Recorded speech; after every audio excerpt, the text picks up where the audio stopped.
জাহান্নামীদের জন্য আগুনের পোশাক তৈরি করা হয়েছে।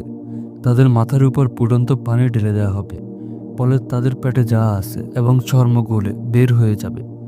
জাহান্নামীদের জন্য রয়েছে আগুনের বিছানা এবং আগুনের চাদর। জাহান্নামীদের গলায় বেড়ি, হাতে জিঞ্জির, পায়ে শিকল পরিয়ে জাহান্নামে নিক্ষেপ করা হবে।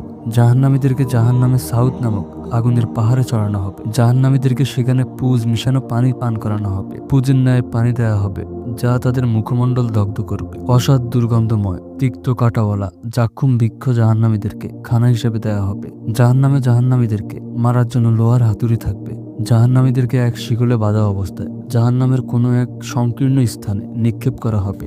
তখন তারা মৃত্যু কামনা করবে, কিন্তু তাদের মৃত্যু আসবে না। জাহান্নামের এক একটি সাপ হবে উটের সমান, যা একবার দংশন করলে জাহান্নামীরা 40 বছর পর্যন্ত তার ব্যথা অনুভব করবে। জাহান্নামীর একটি দাঁত হবে উহুদ পাহাড়ের সমান। 3 জন জাহান্নামে এত চোখের পানি জড়াবে যে যাতে একটা নৌকা চালানো যাবে।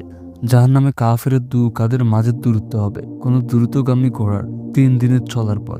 জাহান্নামের চামড়া 42 হাত মোটা হবে। কিয়ামতের দিন জাহান্নামকে টেনে আনার জন্য 94 কোটি ফেরেশতা নির্ধারণ করা হবে। জাহান্নামের গভীরত্ব এত হবে যে কোনো ব্যক্তি তার তলদেশে পৌঁছাতে 70 বছর সময় লেগে যাবে।